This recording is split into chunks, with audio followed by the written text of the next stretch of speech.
I was seated by the kitchen door, far from the booth marked for family only. They said it was full, but I knew the truth before anyone spoke. My name wasn't on their list, not even in their minds. Laughter rose from the other side of the room, warm and bright. None of it belonged to me, though I had paid for every plate on that table. I watched them clink glasses, celebrating a girl who never remembered my birthday. My mother avoided my eyes, pretending not to see the distance she helped create. Martin smiled like a man proud of his perfect home, a home I never entered. The waiter apologized for the seating, but it wasn't his fault. This booth had always been reserved for them, and I had always been the extra chair. Tonight, though, something shifted inside me. I realized the bill wasn't the only thing I needed to stop paying. I was 8 when my mother married Martin. The reception was loud, bright, and filled with people who barely knew me. Everyone congratulated her on finding a real family again. No one asked if I felt included in that new equation. The first dinner, after the wedding, told me everything I needed to know. Martin pointed to a small stool near the counter and said it was fine for me. Lila sat between them, wrapped in praise like a ribbon around a gift. I learned that night that some people receive love by default. Others must earn it and still go hungry. My mother said nothing, only smiled as if the arrangement was temporary. It was. Every meal after that followed the same script. They talked about plans, vacations, birthdays, and school events. I listened from my corner seat, careful not to interrupt. If I tried to join the conversation, Martin sighed loudly. He said I needed to learn boundaries. He meant I needed to be invisible. I practiced shrinking until it felt natural. Silence became a kind of safety. If I didn't speak, I couldn't be accused of asking for too much. If I didn't ask, they couldn't tell me no again. My mother insisted they were still adjusting as a family. But she adjusted to them, not to me. She changed her laugh, her clothes, even the way she decorated the house. My drawings disappeared from the fridge, replaced by Lila's dance photos. My seat at the table was reassigned to a vase. They said it looked nicer centered. I stopped bringing friends over because I didn't want them to ask questions. Kids notice things adults pretend not to see. One afternoon, Lila told me I wasn't really her sister. She said sisters share secrets, and she didn't want to share anything with me. I wanted to tell her I agreed, but the words stuck in my throat. I learned to stay in my room with the door half closed. All the way shut made Martin angry. All the way open felt like an invitation for him to comment on my existence. So half-closed became my compromise with the world. From that small, quiet space, I heard everything. The way Martin bragged about his perfect family at work dinners. The way my mother laughed when his friends complimented Lila. The way they all ignored the sound of my homework printer in the hallway. I did chores no one mentioned.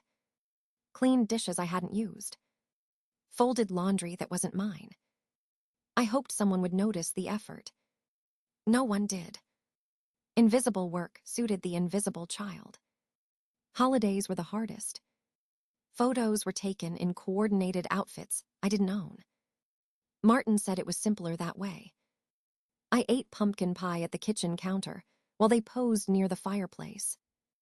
I told myself I didn't mind, even when I did. Children believe what they repeat enough times.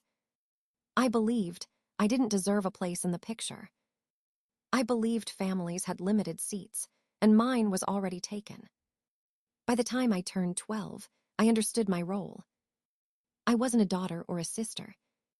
I was the quiet shape in the corner of a house that never felt like home. And the quieter I became, the more they forgot I was there at all.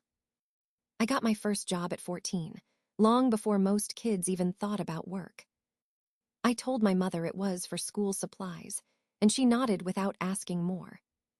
Martin didn't care why I worked as long as I didn't bother him for money. I stocked shelves at a small grocery store after classes. The manager liked me because I never complained. I learned early that quiet workers keep their jobs. The pay was small, but every dollar felt like proof I could survive alone. I hid the cash in a shoebox under my bed for weeks. Then Mom got sick with a fever that wouldn't break. Martin sighed loudly when he looked at the pharmacy receipt. He said it was too expensive for something minor. I waited until they were asleep and placed my money on the counter. My mother cried quietly the next morning, but she didn't ask how I had it. She never asked where my money came from after that day. Soon the shoebox emptied faster than it filled. Groceries, medicine, fees, repairs, school supplies for Lila. My savings became the silent glue holding the household together. I didn't mind at first because helping made me feel useful.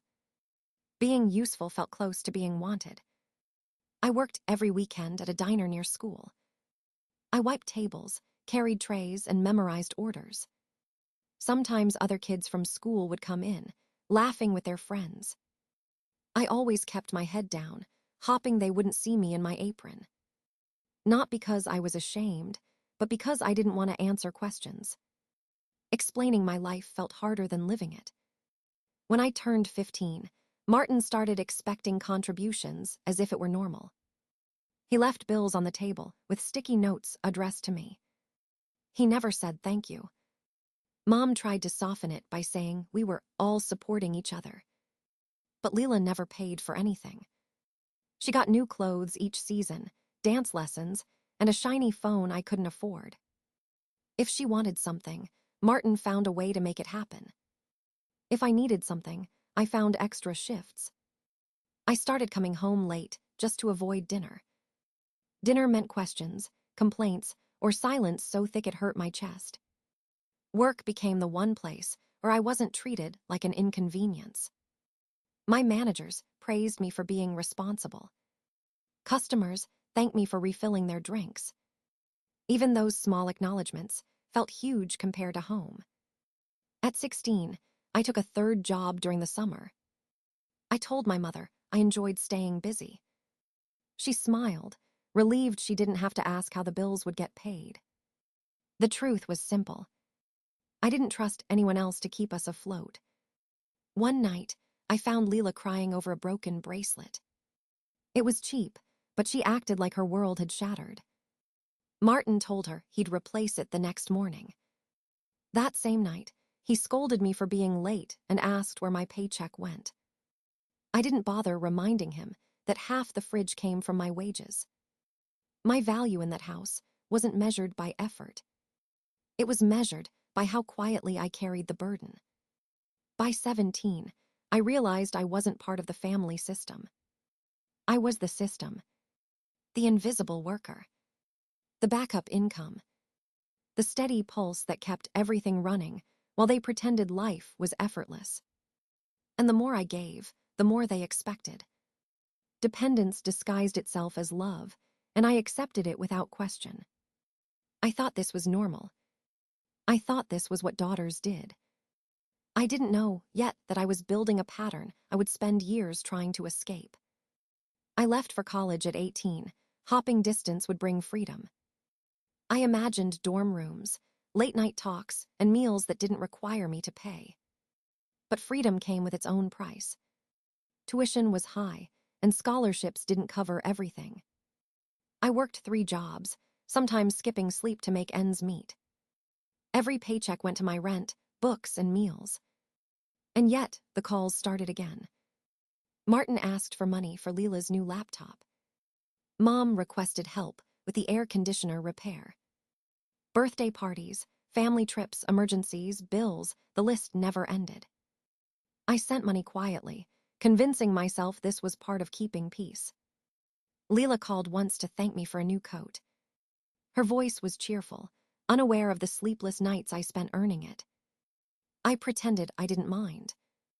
I told myself I was building goodwill. I told myself it was normal to sacrifice for family. But the truth was creeping in. At the end of my second year, I realized I had no support from them at all. None of my successes mattered. No one asked how my exams went or if I had eaten today. I graduated with honors and sent them a message with my cap and gown photo. No reply came. No one attended my graduation. Not my mother, not Martin, not Lila. Instead, I received a bill for a family celebration I hadn't been invited to. I laughed quietly, though it hurt more than I expected. I realized my contributions had become invisible. Money had replaced love in their eyes. They only noticed me when my bank account was accessible. Every check I sent was a silent contract, one I hadn't agreed to. I remembered the early mornings, the late nights, the holidays spent alone. All those years of sacrifice, unpaid in attention or care. I wondered if they even knew my name when they called for money. The pattern was clear now. I had been their ATM with a heartbeat. And like an ATM, I was only valuable when producing funds. I stopped making excuses for their behavior. I stopped hoping that kindness or money could buy recognition. The realization was painful but liberating. I had built my life while they borrowed from it. The family I imagined loving me didn't exist. They only wanted a source. When my diploma arrived, I placed it on my desk and stared. It was proof of my effort, my independence, and my endurance. It was also proof that they would never see me.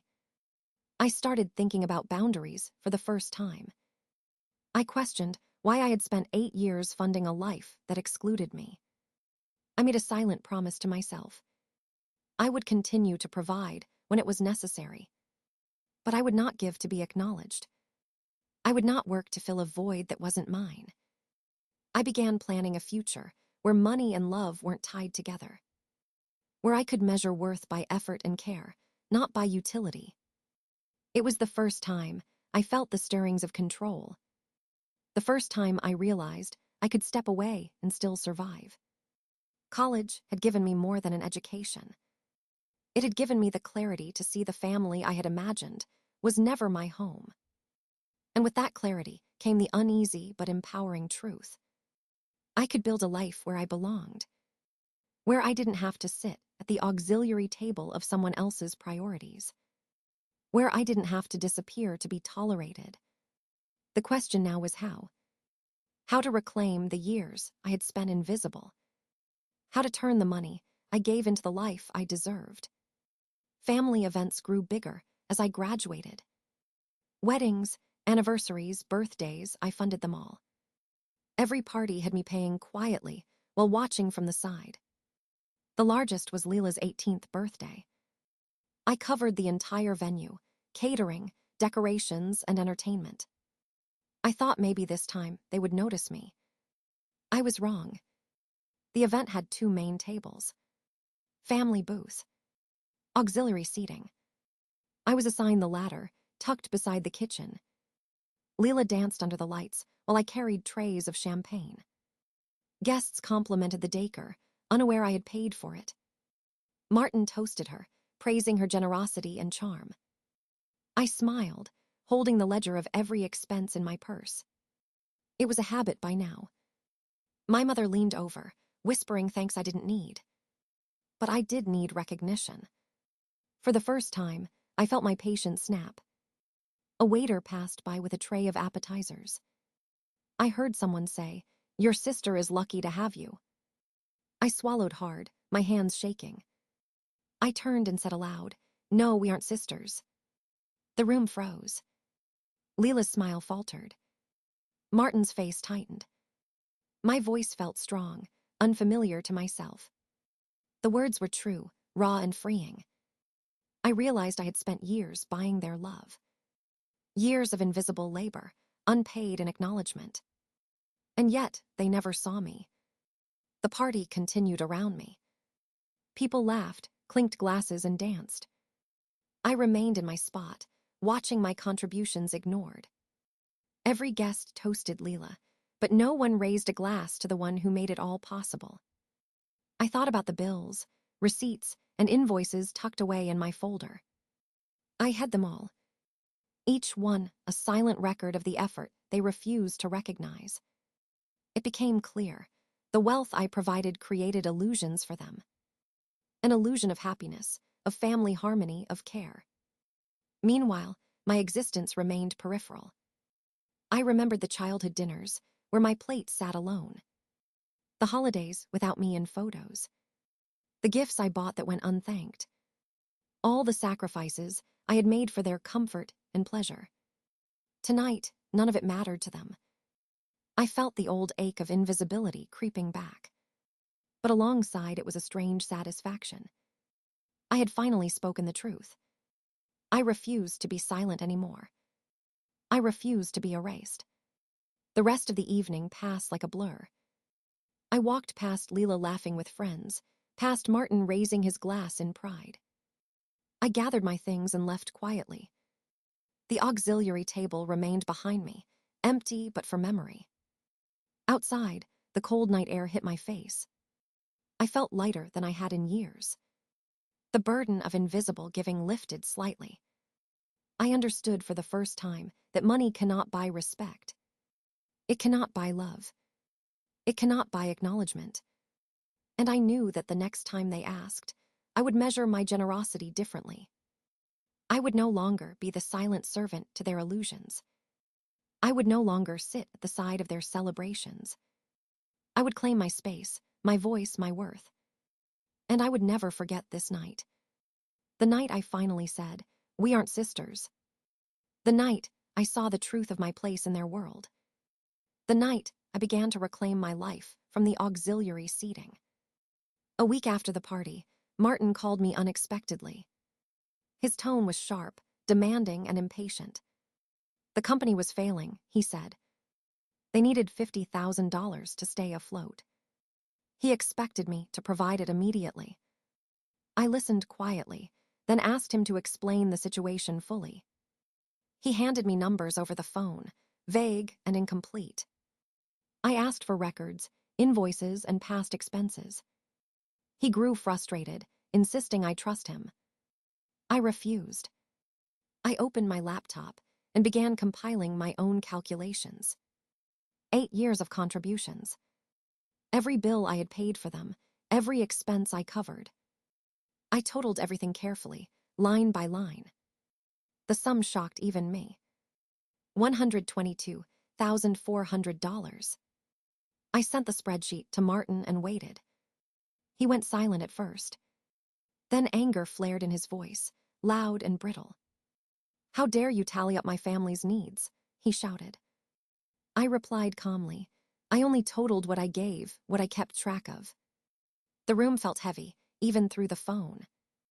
He accused me of being ungrateful, cold, and selfish. I reminded him that I had been giving for years, without acknowledgement.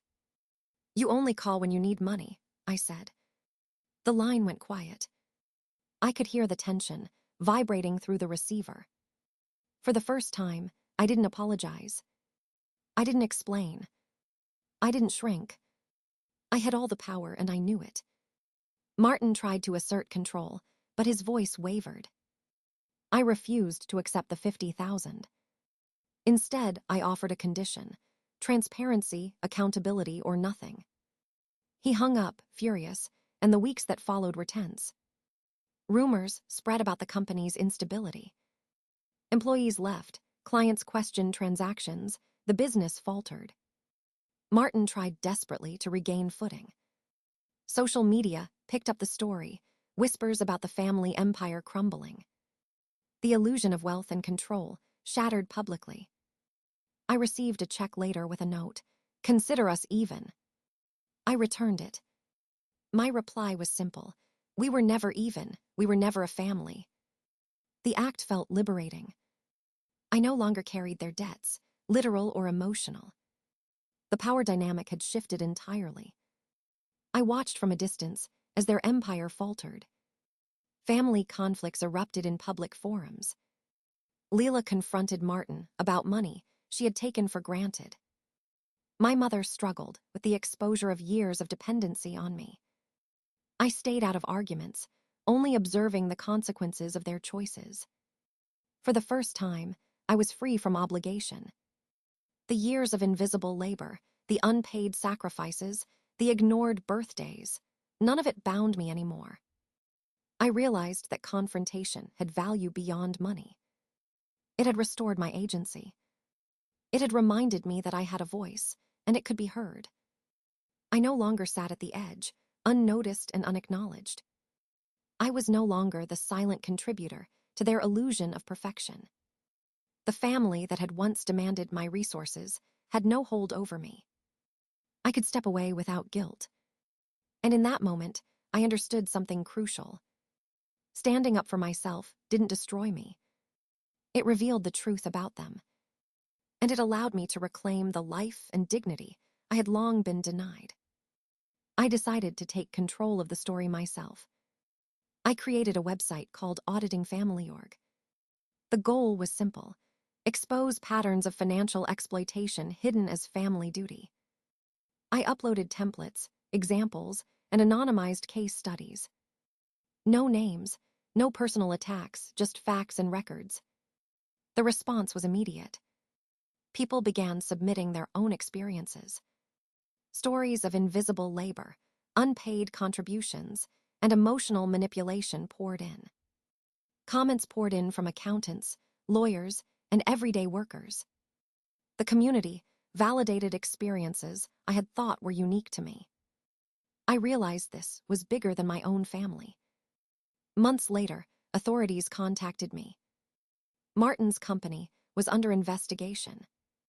My records, spreadsheets, and receipts became evidence.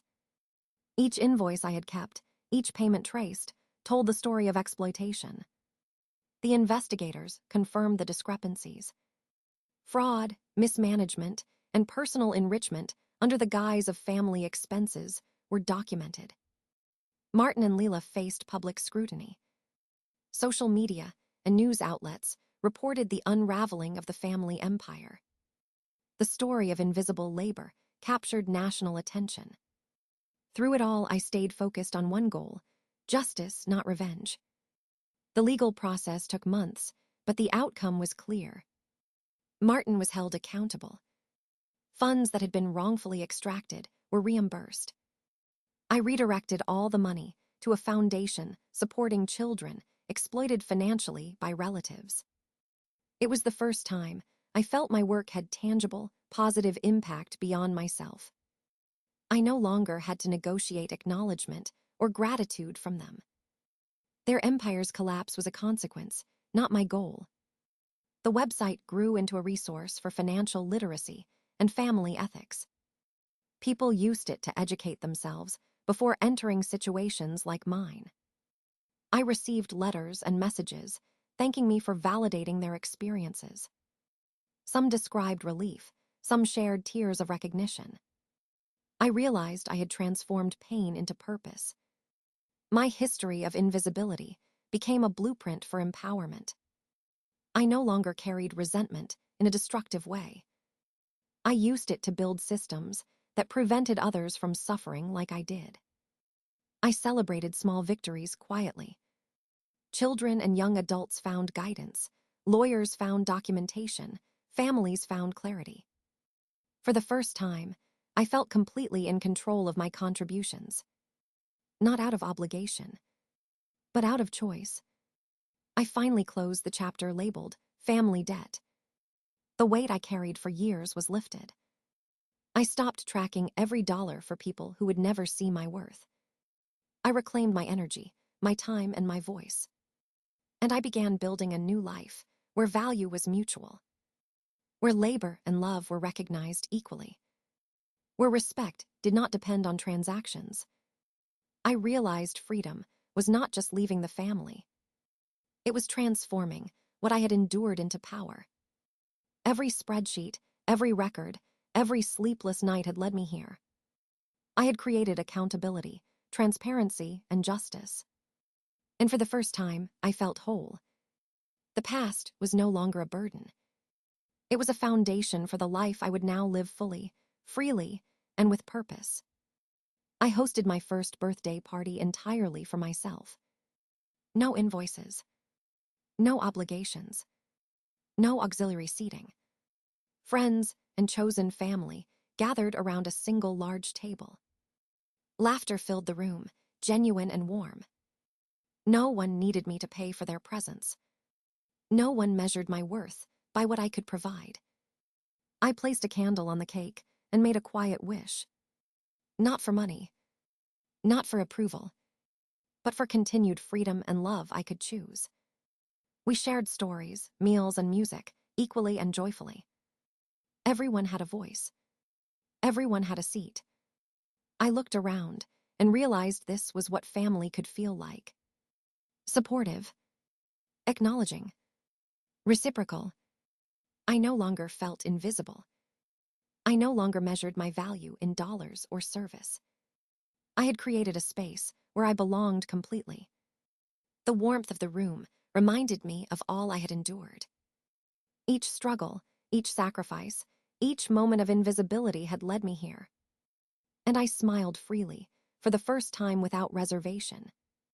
This family booth was mine to shape. Full, loving, authentic. I had built my family by choice, not obligation. I had reclaimed my life, my joy, and my voice.